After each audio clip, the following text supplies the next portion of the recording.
Incredible. Give me You one good to more go, man? second. I'm almost there. I'm there. Oh my gosh. All right, my apologies for that delay. That was an All right, unnecessary let's get driver. into it, man. Let's get it. Welcome Let's to do Monday. it. Welcome to Vibes and Ventures podcast. I am Steve Walsh, also known as the Hands-On Angel. This is week 2 with the Startup Alchemist. Brand new year, brand new handle. My friend Rob Hughes, also known as the Startup Alchemist. We are here to talk about all things startup and what's in our head and in the startup community, more importantly. So, how was the weekend, buddy?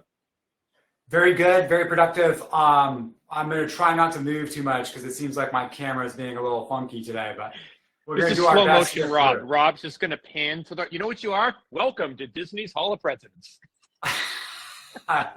They wish they could get my talented ass on there, but You know, yeah. your hair's too good to be a president. You can't. Yeah, no one's got flow like you. The slightly homeless, disheveled looking banker.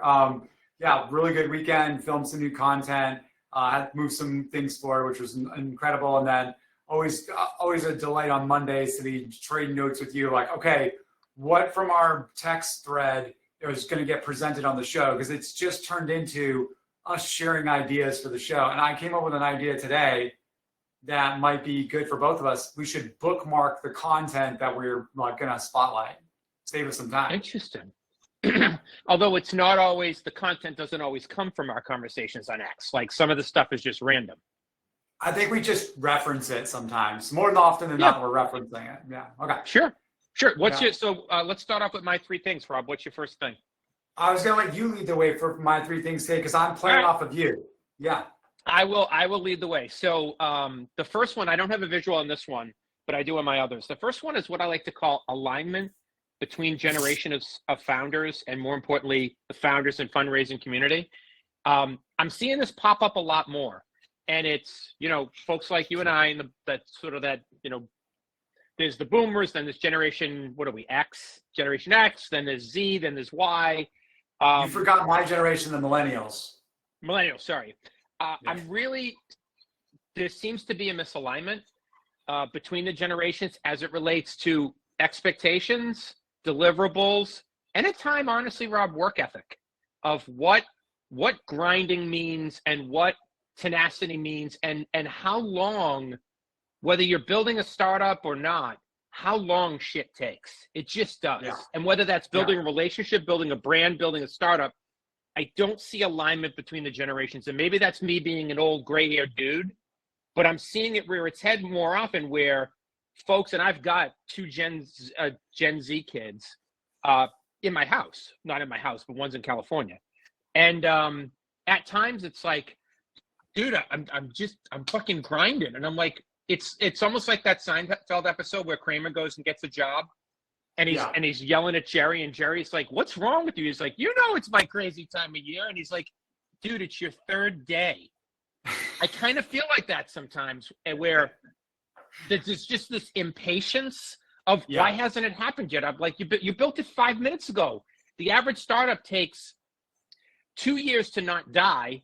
And and maybe even get funded. That takes 3 to 4 years, and exits are 7 to 10 years down the road. This Rome wasn't built in a day. But I'd love your thoughts on this alignment discussion that you and I had over the weekend. I think a lot of it gets blamed on social media and that everyone's sharing the highlights, and so everyone's looking to post highlights. But I like to old school this because I'm an older Gen Zer. I'm closer to a Gen Xer, and I think we have a weird term for us, like I won't try to pull it up now.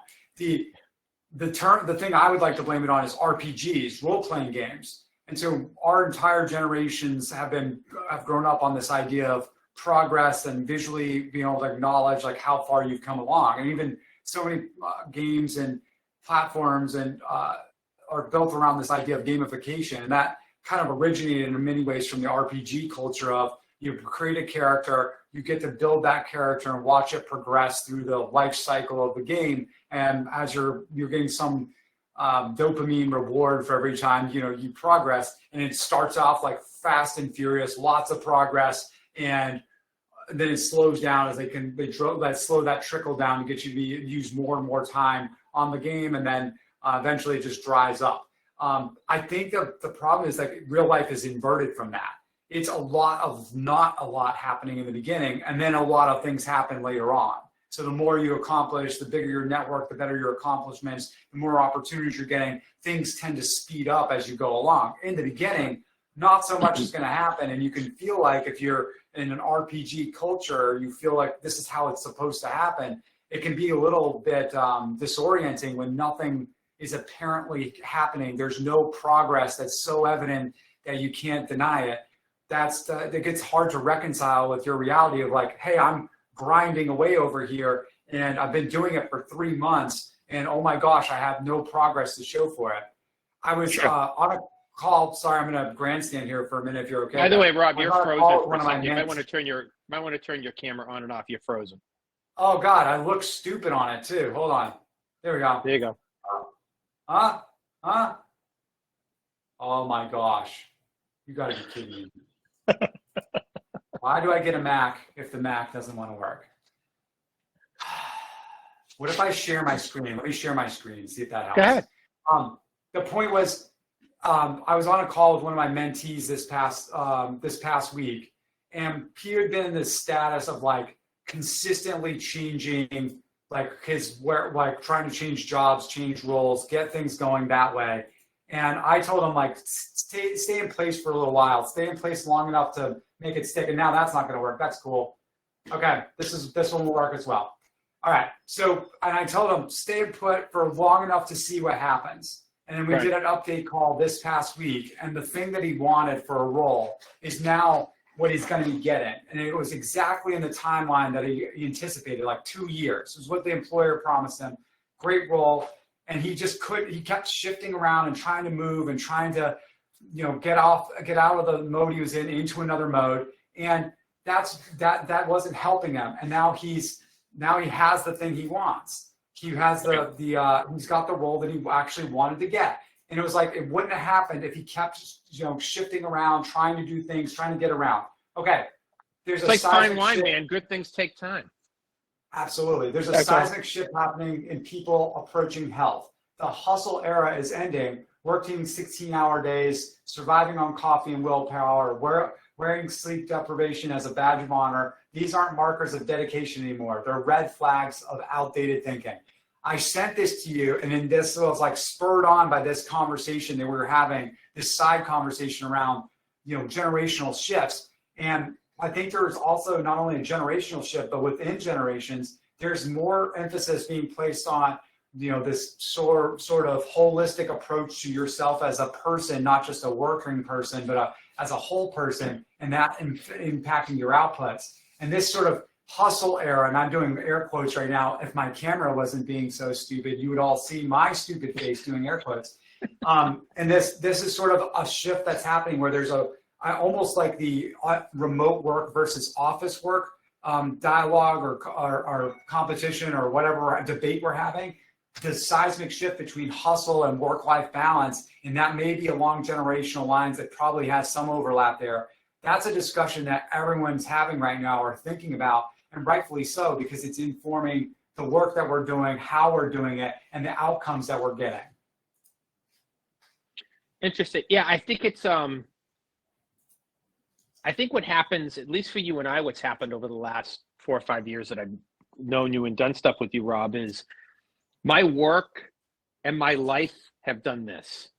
And it's not really, I think what happened years ago, especially earlier on in my career, it was all about, you've got your work life and you've got your life, and one should not meet the other, and there are worlds and they shouldn't overlap. What's happened now, at least to me in the last 6 or 7 years, is the two have started to come together because I'm doing a lot of work with people that are in my personal life as well. You're a fantastic example of that. I do a lot of stuff like this with you that is helping founders, helping funders, help them connect. But just as much of the time, we're talking on the weekend. We're doing stuff at night. We're going out to dinner with our wives. Our families know each other. Like there is no work Rob and play Rob. It's sort of just Rob. And Rob is a part of different parts of my life. And I think that allows me to have a fuller and richer life. And I don't have to have this constant battle with myself to try to protect one area of my life from another, if that makes any sense.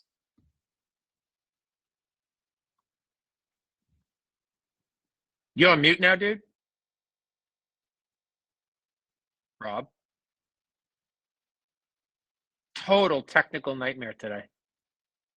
This is awesome. Welcome to Startup Land. We can't hear you, buddy.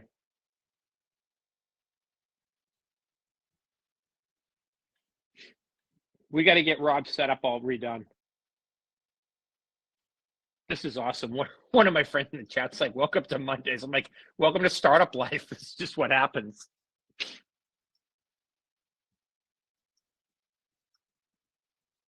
That's awesome.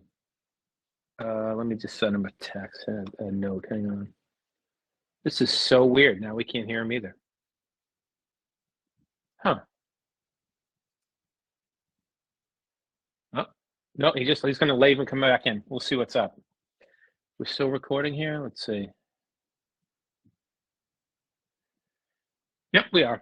Let's see if he comes right back in. What a day. There he is. Can you hear me? All right, I can hear you now. There you are. This is awesome. I'm recording all of this because this is going to go down as like the best episode ever. It's going to be like, instead of where's Waldo, where's Rob? We can't find him. He goes in, he goes out. He's on camera, off. He's still, he's moving, he's frozen. It's like a Where's Waldo episode. I would do my second thing on my three things, but I wanted him to actually hear it. It's awesome. Let's see if he comes back.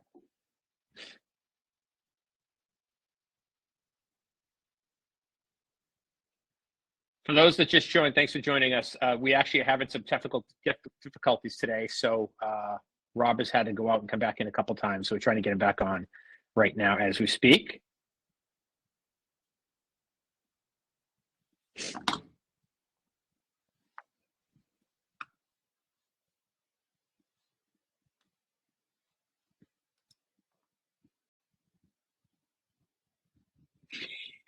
So to my friend Chris in the audience, you were trying to work out the technical difficulties, Chris. Sometimes it doesn't work really well, which is interesting. You'd think we'd have less issues on episode 6 than we would on episode 1.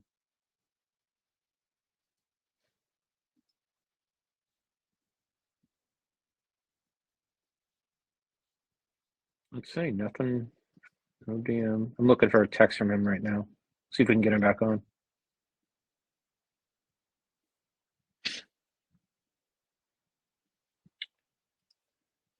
There he is. Hello. Hey, can you hear me? I can hear you. Okay, the camera's not going to work apparently. That's great.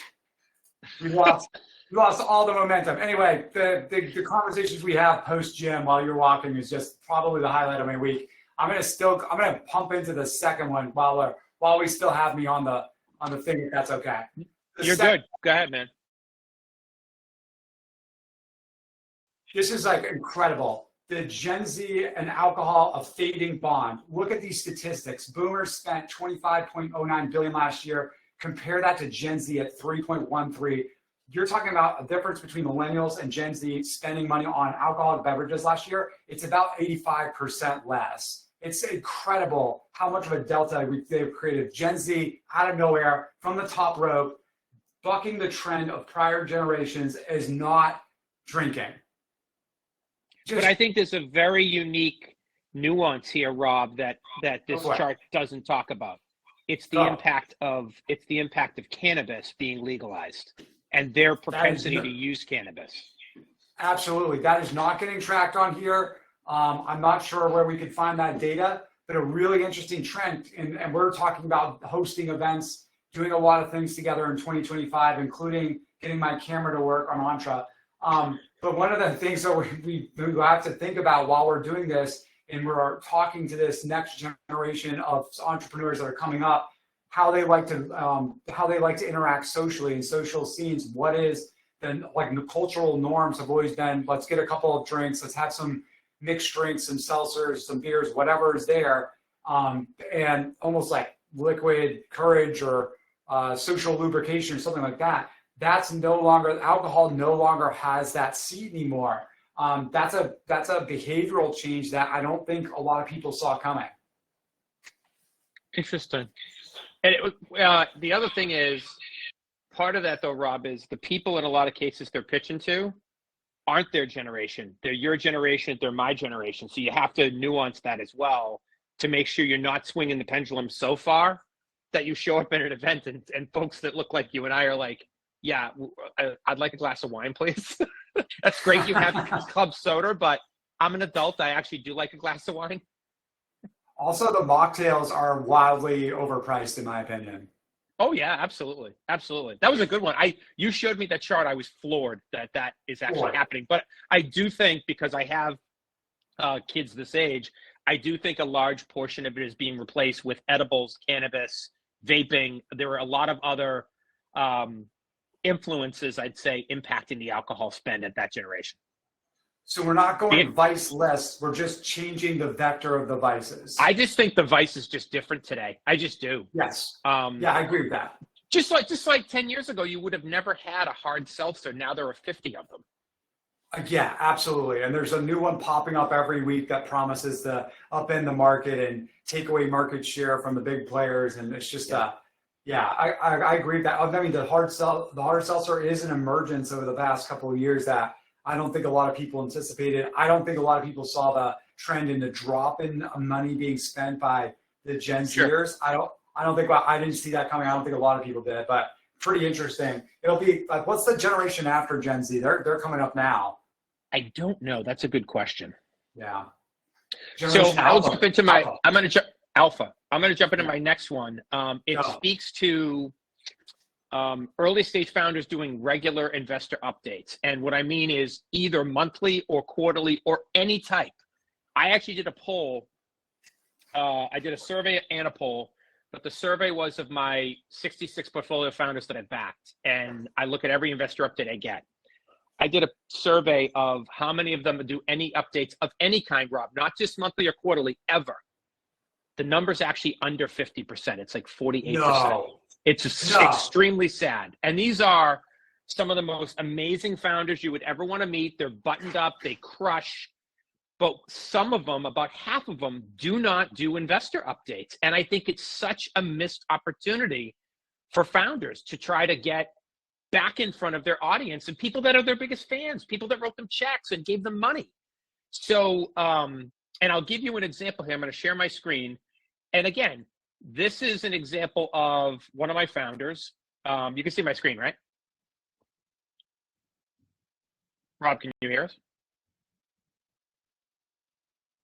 So this is an example of, Rob, you still there? I can't hear you.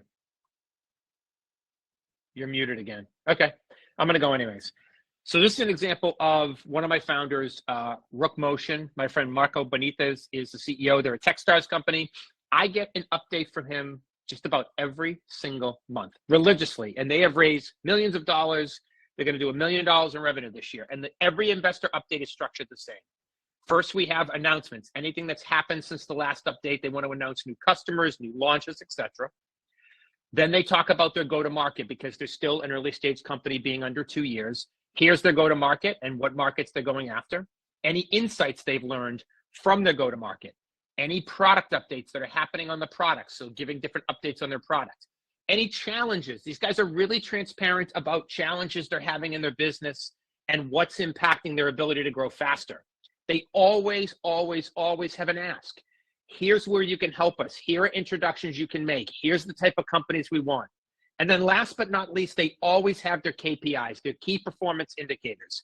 How many new clients are we signing up? How many clients have we activated and how many active users do we have? And then what's going on with MRR and ARR and our revenue on our drive to $1 million in revenue. So they do a very good job of KPIing all the key metrics for the business and then always a thank you at the end. So I'm going to stop sharing my screen.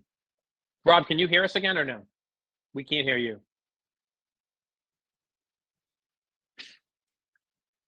So I share this just because, and this is a founder like every other founder who's just as busy. He's working just as hard. He's grinding every day, but he never, never, never forgets to give his investors and his clients an update on a monthly basis on what's happening with Rook. It's an important opportunity to update those that have made an investment in your company on how the company is doing. And we know it's not all going to be roses. We know it's not going to be great every day, and it's going to be hard times, and it's going to be absolutely awful at certain times. But the more transparent you are, and the more you talk about both your successes and your failures, the more people that already backed you will actually want to help you going forward. So I share that with everybody just as an example of, if you're not doing an investor update, please, please, please start doing one. And it doesn't have to be monthly like Marco. You could choose to do it on a quarterly basis. But I do think that if you've had people invest in your company, and more importantly, invest in you, a regular update from them on how are you doing, how's the company doing, and how can they help will just, it'll literally help you go fast. There's very little downside to doing an investor. And he's back. Look at that. I am Dude, Jesus I was just on an today. absolute rant about investor updates. You missed it all. You'll have to watch the video. I heard it all. I just couldn't respond. I was like losing control, more and more control. I think I found the problem, which is dope. On the upside, on the downside, I won't be able to share my screen for my last point, but I figured out, so this won't happen again. Okay. So what do you think, Rob, about the investor updates? I think it's an interesting trend, because I don't know what to compare it to. What was the percentage of founders that were doing investor updates just a few years ago? That's a good question. It's always been, at least I've been doing this now, I've been investing in founders 7 years. It's always been about half. If I invest in 10, 5 do it. If I invest in 30, 15 do it. And as my investments have gone up, the percentage has stayed pretty flat. It's about half. So it's about half are always going to do investor updates? Yeah, and of the half to do them, some do okay, some don't. About half of the half do a great job, and the other half are like, at least they do one. It's just not, they don't have it systematized. The ones that I love, and I just showed one in Rook, I'm getting the same update every month, meaning the same format. I know I'm going to have this, this, and this. It's consistent, so I know exactly what to look for. I know where my eyes can go. And my sign of a great investor update, Ron, is one that I can scan through in under a minute and just get a nice, clean picture of where the company's at. Incredible. I'm wondering, that sounds to me like a founder has like a system in place. So they have a process that they're following. They may not love doing the investor updates, but they've kind of figured out, here's how we want to do them and minimize the amount of time, but maximize the effectiveness of the outreach. So, or the touch point is like, hey, it's the same format. You know what to expect every single month. This is going to be it. And they just plug it in. And that takes away a lot of the guesswork and the cognitive load of having to start from scratch every month, which is probably what's slowing down some companies from doing them or keeping them from doing them. Also is, Rob, nobody, and this goes back to sometimes the generational thing, nobody wants to show they're not winning in public. No one wants to be public about the fact that 50% of everything you're going to do in a startup is going to freaking fail. It's going to be wrong. You're going to be wrong about the customer, wrong about the product, wrong about your go-to-market. What I think some of my best founders do is they publicly talk about the fact, hey, I'm struggling with this. But then they turn that struggle into an ask for their network. And they go, hey, I'm really struggling on nailing this customer base. Do you have anyone out there in our investor base that's done this before? I guarantee you do. So it creates opportunity. I think a lot of it's around the idea that if you're not constantly winning and you're not showing that you're winning, that you're falling behind. And so nobody wants to put up their losses in the public eye for people to tear them apart. It can be kind of degrading towards the morale of the company and the founder and the team and the investors. So people are trying to avoid that. I was thinking about this tweet I saw earlier today. It just kind of grabbed me. It was, I guess they're posts now, they're not tweets or whatever. The idea of like your calories are counting, whether you're counting them or not. It's like your losses and wins are adding up, whether you're talking about them or not. And so to your point, it may make sense to be strategic about making an ask of your network to kind of get that momentum back on your side, to get things moving in the right direction where maybe they weren't before, and like leveraging a moment of weakness to turn it into an opportunity to win. And like, look, if you've lost momentum and you're headed in the wrong direction, don't keep heading in the wrong direction. Stop and ask for directions, as my wife likes to say. This is pre-GPS days for all of you Gen Zers out there that don't know what we're talking about. By the way, Rob, the tweet, it just came to me. Hey, founders, winners keep score. Boom. Oh, that's fire. That's really, really great. Fire. And I hope, leading into our third point, and I again apologize for the technical problems, and I'm not going to risk sharing my screen. So you're just going to have to take it on face value, unless you want to pull it up from our tweet stream. And it's No, the you're one good. Let's about go. losses. Let's see what's up. It's the one from Jason from SaaS, and he's talking about the losses that companies experience on reasons they won and lost. And it came from Lightspeed. They did a survey of 154 venture-backed sales teams. The number one reason deals don't close is no action. And the number 3 is went silent. This is incredible to look at this graph. And this is not a large data set, but a large enough data set to start getting some ideas. So you're either, 53%, so over half the deals lost were because they decided to take no action. You didn't create enough of a compelling reason or timing deadline or incentive for the customer to get across the finish line. And number 3, they didn't even have the courage to say no to you. They just went silent. So that's a lot of losses that are adding up because you're not winning in the room, and you're not winning on your follow-up. The number 2 reason was economic uncertainty. But that one's like a little bit of a scapegoat for we don't believe in this strongly enough to move forward.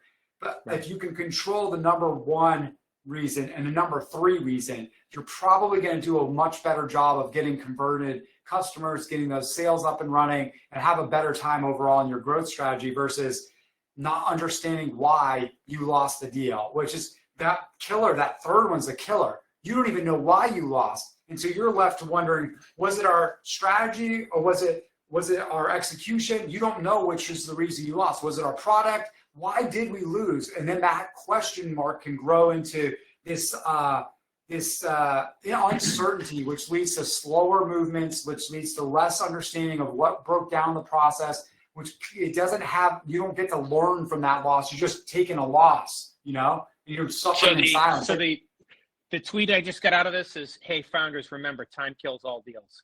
It just does. Time kills all deals, man. Time kills deals, and if you're not learning from your losses, then they truly are losses. And you got to minimize those. So even if you get a no, have the courage to be like, hey, I understand that you didn't want to move forward with us. It would be incredibly helpful if you let me know why. Like, just ask. Founders learn from their losses. Yeah. I mean, the best. Well, you know something, Rob? I think you just nailed something. Not all founders have the courage to ask.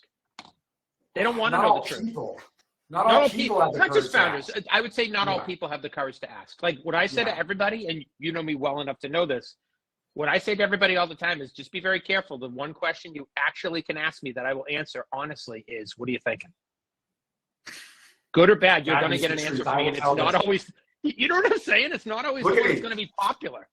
He's telling you the truth right now. That is not the question that you want to ask if you're having a moment of softness or insecurity or like you're very vulnerable. Don't ask that when you're vulnerable. Ask that when you're like, you're ready. You got to be ready. Crushing. Yes. And you and I have those conversations, but I think we have a comfort level that we can ask each other almost anything and we'll get a true answer. Won't always be the popular answer. Sometimes it won't be the one we expected. But it'll be an answer and it'll be genuine. And I think that's important. And I think sometimes in business, you have to do that. The other one that came up is a line from The Godfather where Vito Corleone is like, I'm asking for the order. You have to ask for the goddamn order. So many times founders sit back. They're like, well, they have my proposal. When they're ready, they'll call me. I'm like, no, they won't. They have shit going on. They're busy. Pick up the phone, send a text, shoot an email. Do it in the right way. Make it look like you're engaged. I can't tell you how many times I followed up with a founder at just like checking in to make sure we're still on track for this or that. And they're like, oh my God, I'm so glad you pinged me. I just got so busy. Thank you for putting this at the top of my inbox. Or you'll get an answer, which is they're not interested. And that's okay too. So you can move on to the next deal. Statistically, they said it's like 6 touches to get a win for any type of sale, and enterprise sales is more than that. So if you're thinking about that and like understanding that process and leaning into it and saying, look, part of my obligation is to ask for the business. Part of my obligation is to overcome objectives. Part of my obligation is to run our process for follow-up to open the widest possible window to get a yes. And then if you don't get the yes and they go silent or they give you the no, just have the courage, like, what was it? I hate to do this, but I'm going to do it. when I was dating, I used to I went through a lot of dating relationships. Let's call them relationships. And one of the things I was pretty good about was giving basically a post-mortem and here's why it didn't work. And I never asked the woman to change, but I would give her feedback of here's why you didn't work out for me. Here's the things that weren't working for me that would work for somebody else. 13 of them in a row got engaged to the next guy.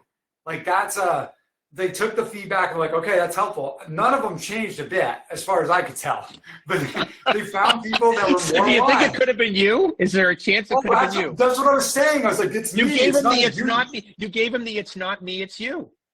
No, I gave him it's that. Look, here's who I am. I know. Here's what you're doing that doesn't jive with me. But if you find somebody that likes that, you're golden. Don't change a bit about it's you. the George Costanza, man. It's the Costanza. You're giving me if anyone, it's me. I invented it's not you, it's me.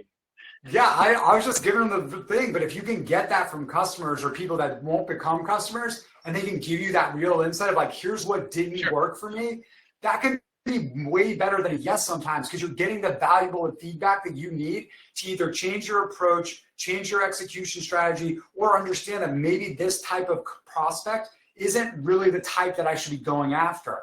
Or maybe the person that was positioning the product of the company or trying to get that sale, maybe there's something they're doing that's not going well. But without that insight, you're sort of shooting blind. I don't know why we lost that deal. I don't know why we didn't get that customer. I don't know why that LOI never turned into revenue. I don't know. I don't know. And companies die on the pile of I don't knows.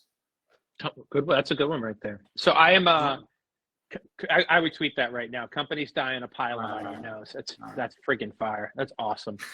This is, by the way, this is just a look into our lives every day. What we do, he'll text me in the middle of a meeting and be like, "Wait a minute, here's the tweet." Boop, done. So I'm going to pull up and share my screen for the last one here. This goes under the guise of a lot of time founders want to raise venture capital. Well, that's not only the only way to raise money. There are non-dilutive ways to raise capital. We talked about this last time, Rob. And this came up in my feed, so I just wanted to share it with everybody. This is from America's Seed Fund, which is backed by the SBIR. And for those people that don't know what non-dilutive is, it's capital that is, it's not raising venture capital. It's capital that doesn't come with ownership in your company. So this America's Seed Fund provides $75,000 to $150,000 in awards, aka grants, in non-dilutive capital to companies that are growing. And they actually have a number of different ways you can get involved in this. They have a fund competition that's being done online. They have a summit that's virtual being done online. They're doing an actual in-person conference in Austin, Texas. They're doing a virtual road tour in February. These are just different ways you can learn about resources that have nothing to do with raising traditional venture capital for your company. So, and I know, Rob, you're a huge fan of non-dilutive options for companies. A bank is a good example of that. No, it's not. Why not? I'm telling you, because banks are backwards looking. They're looking for historical proof that the thing you're doing can continue to go. And and startups are in dreamland. Hey, this is what we could do. Well, I agree with you that it's a harder sell. What I meant is it's non-dilutive. It's non-dilutive. Yeah, but I think there's a lot of private credit options that are coming up. They're being built right now. They're absolutely going to transform the capital stack, and they already are, of teams that are growing, companies that are growing. And I'm looking forward to the evolution of that. As things get more competitive in that space, the offerings are going to get better and better, and founders are going to have multiple avenues to fuel their growth, to fuel their future rounds, instead of going to venture capital, dilute. I think they're going to have more and more options that are going to get very specific around verticality, around offering, around pricing, that is going to be hyper competitive. So the more that space fills up with options, the better it's going to get for founders. So keep an eye on that. Would you argue it's pretty confusing right now for founders in that space? I think it's emerging. And so while it's emerging, it's hard to tell what the best pathways of doing things are, what the best offerings are, what the shortfalls of certain products are going to be in companies, what their blind spots are, and where the opportunity zones really lie. But as things evolve and things get we have more data to go from, we have more historical things to look back on, we have more case studies to see what worked and what didn't and why. That's when the real value of it starts to come out, because then competitors will emerge and say well, look, there's an opportunity right here. Here's a blind spot that's not being addressed that we Yeah. see, and we have a way of addressing it that makes our investors money. Interesting. There's no such thing as a free lunch, and anybody that thinks there is, No. they just need to take economics 101 to realize that. But the thing is it a fair price for the lunch you're getting? Is the thing that Yeah, you're I mean, you paying can't for expect worth it? someone to give you capital with nothing in return. Now, that nothing doesn't have to be equity. It could be an interest rate. It could be a short-term loan. Like, there's got to be something in it for the organization that's giving you something, if you know what I mean. Right, and there always will be, but there's not always a catch, but there is a price. And there's a difference between a catch and a price. Right, absolutely. Look at that. Even with all the technical difficulties and losing you multiple times, we only went over by 6 minutes. I'm telling you, I think because of my ineptness on technology, I'm going to get drafted into the boomers. They're going to say, no longer a millennial, no longer a Gen Xer, you are a boomer. Yeah, yeah, that's a good point. Yeah, so you know what it is?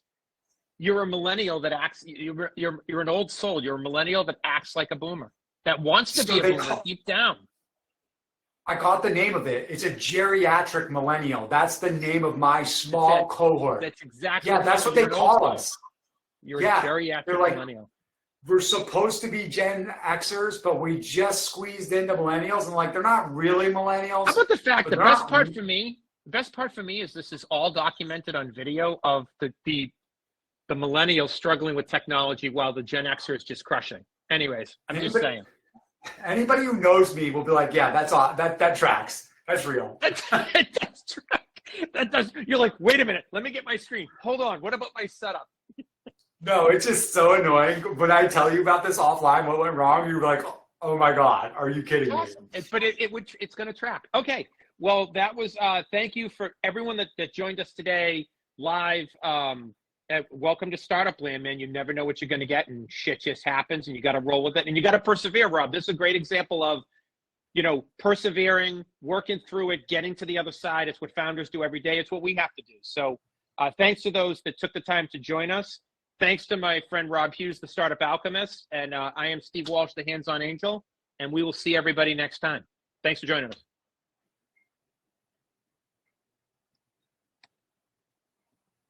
Stop record.